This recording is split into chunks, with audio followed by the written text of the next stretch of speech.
માળની સુવિધાવાળી બિલ્ડિંગ હાલ નિષ્ણાંત તબીબોના અભાવને કારણે ધૂળ ખાઈ રહી છે। બાળકોનું આઈસીયુ છેલ્લા 1.5 વર્ષથી ડોક્ટર વિના ખુદ આઈસીયુમાં।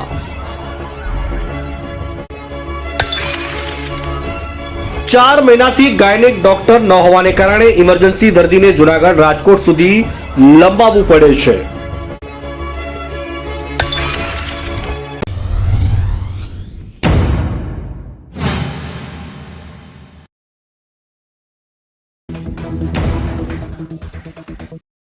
રાજકોટ જિલ્લાના ધોરાજીની અદ્યતન સિવિલ હોસ્પિટલના ડોક્ટરોની ઘટને કારણે દર્દીઓ હેરાન થઈ રહ્યા છે।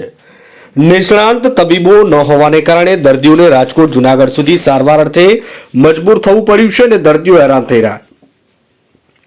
એક તરફ ગુજરાત સરકાર ગતિશીલ ગુજરાતના નારાઓ લગાવી રહી છે, ત્યારે ગતિશીલ ગુજરાતના નારા વચ્ચે રાજકોટ જિલ્લાના ધોરાજીની સરકારી હોસ્પિટલની સ્થિતિ કંઈક અલગ છે। ધોરાજી સિવિલ હોસ્પિટલનો અદ્યતન બિલ્ડિંગ દાતાઓને દાન આપી બનાવી આપ્યું। 3 માળનું સુવિધાથી જ આ બિલ્ડિંગ હાલ નિષ્ણાંત તબીબોના અભાવને કારણે ધૂળ ખાઈ રહ્યું છે। અકસ્માતના કે ગંભીર પ્રકારના દર્દીઓને સારવાર અર્થે જૂનાગઢ રાજકોટ જવા મજબૂર થવું પડે છે। હાલની જો વાત કરીએ ધોરાજી સિવિલ હોસ્પિટલમાં એમબીબીએસ ડોક્ટર છે, એમડી છે, સ્કિનના સ્પેશિયાલિસ્ટ ડોક્ટર, ઓર્થોપેડિક અને ફિઝિયોથેરાપીના ડોક્ટર વગેરે ડોક્ટરની જગ્યા ભરાઈ છે, પરંતુ હાલ જનરલ સર્જન, રેડિયોલોજીસ્ટ, બાળરોગ, આઈસીયુ નિષ્ણાંત ડોક્ટર અને કાનના ગળાના ડોક્ટર જેવા મહત્વના સ્પેશિયાલિસ્ટ ડોક્ટરોની જગ્યા ખાલી પડી છે।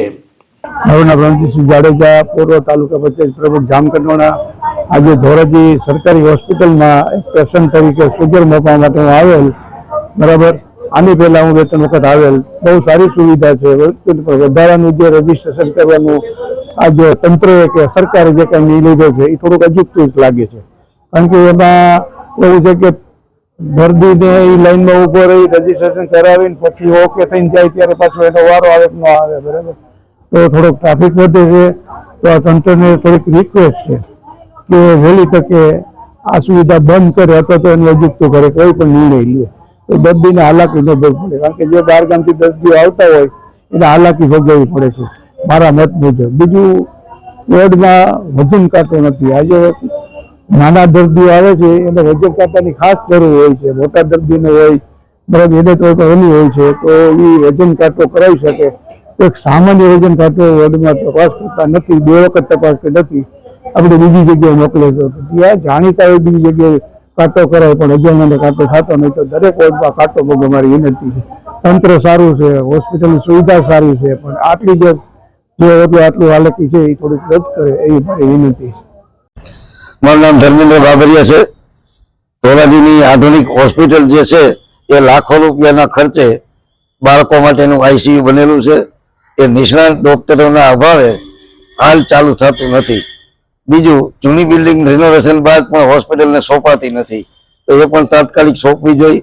સરકારી હોસ્પિટલમાં જે ઓર્થોપેડિક ડોક્ટર છે તો ઓર્થોપેડિક ઓટી નથી અને એના દાતા છે પણ તાત્કાલિક મંજૂરી મળતી નથી, તો તાત્કાલિક એની મંજૂરી દેવી। સર્જન, ઈએનટી, ગાયનેક સહિતના જે નિષ્ણાત ડોક્ટરોની ઘટ છે એ તાત્કાલિક નિમણૂક કરી તો ધોરાજી અને આજુબાજુના વિસ્તારના દર્દીઓને મેડિકલ ક્ષેત્રે મોટો લાભ મળે। બીજી તરફ વાત કરીએ તો ધોરાજી સિવિલ હોસ્પિટલમાં ગાયનેક વોર્ડ અદ્યતન સાધનો અને સુવિધાથી સજ્જ છે। ગાયનેક વિભાગને લગતા તમામ પ્રકારના ઓપરેશન પણ અહીંયા થાય એ માટે આધુનિક સાધનોથી સજ્જ ઓપરેશન થિયેટર પણ છે, પરંતુ 4 મહિના પહેલા ગાયનેક ડોક્ટરની અન્ય જગ્યાએ બદલી થઈ જતા હાલ ગાયનેક ડોક્ટરની જગ્યા ખાલી પડી છે અને ગાયનેક ડોક્ટર ડેપ્યુટેશન પર આવતા હોવાને કારણે ક્યારેક ઇમરજન્સી દર્દીને વધુ સારવારથી જૂનાગઢ રાજકોટ રેફર કરાય છે। હું વિજય બાબરિયા ધોરાજીનો રહેવાસી છું। ધોરાજી સિવિલ હોસ્પિટલની અંદર ઘણા વિભાગોની અંદર કાયમી ડોક્ટરોની નિમણૂક નથી થઈ, ખાસ કરીને જનરલ સર્જનની નિમણૂક ન હોવાના કારણે લોકોને પારાવાર મુશ્કેલી પડે છે।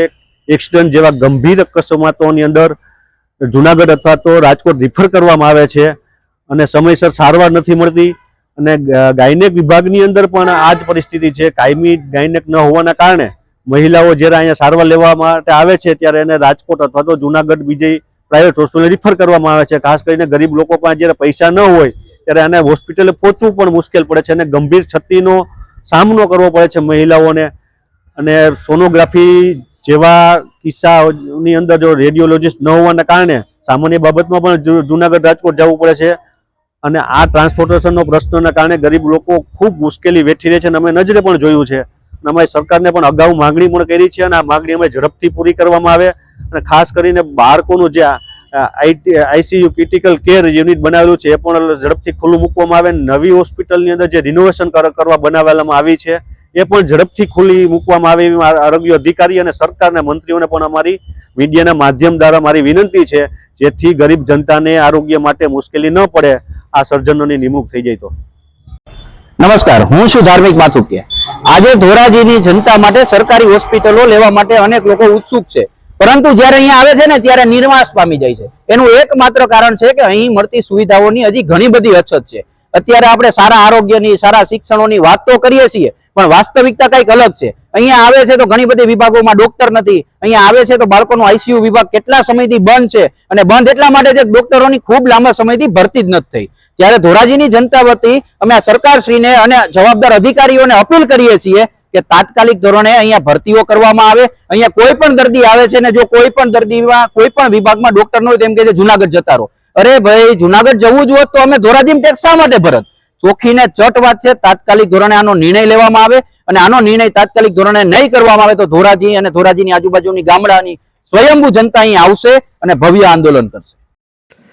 ધોરાજીના લોકોને આરોગ્ય ક્ષેત્રે સારી સુવિધા મળી રહે અને ધોરાજી તથા આસપાસના વિસ્તારના 80,000 જેટલા લોકો માટે ધોરાજી સિવિલ હોસ્પિટલ આશીર્વાદરૂપ બને અને લોકોને મોંઘીદાટ સારવાર માટે ખાનગી હોસ્પિટલ ન જવું પડે.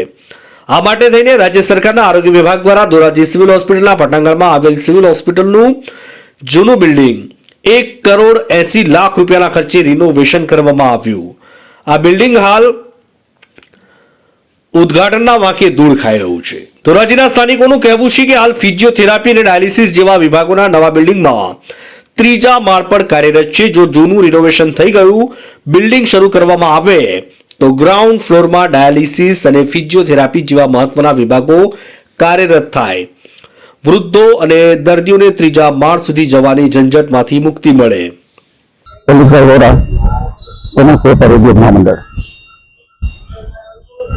ધોરાજી શહેરની અંદર સરકારી હોસ્પિટલ એક મુખ્ય દાતા આજે આઈપી ગાંધી એમના અને બીજા દાતાઓના સહયોગથી આ સરકારી હોસ્પિટલનું બિલ્ડિંગ, અદ્યતન બિલ્ડિંગ શરૂ કરવામાં આવ્યું એને વર્ષો થયા. પણ આજે વર્ષો પછી પણ એમાં અમુક ઘણા બધા સ્પેશિયાલિસ્ટ ડોક્ટરોની ખાધ છે, જેની નિમણૂક વારંવાર રજૂઆતો કરવા છતાં થઈ શકી નથી. તો આજે આપના માધ્યમથી મારી વેપારી આલમ વતી અને આર્થિક રીતે પછાત લોકો વતી મારી ખાસ રજૂઆત છે કે અહીંયા જે કંઈ ડૉક્ટરો નથી, ગરીબ લોકો જેનો વધારેમાં વધારે એનું સારવાર ગરીબ લોકો લેવા આવે છે, કાનના ગળાના સ્પેશિયાલિસ્ટ નથી, જનરલ સર્જન નથી, રેડિયોલોજિસ્ટ નથી, નાના બાળકો માટેનો આઈસીયુ છે એ આઈસીયુ છે પણ બાળકનો સ્પેશિયાલિસ્ટ નથી, અહીંયા ગાયનેક નથી.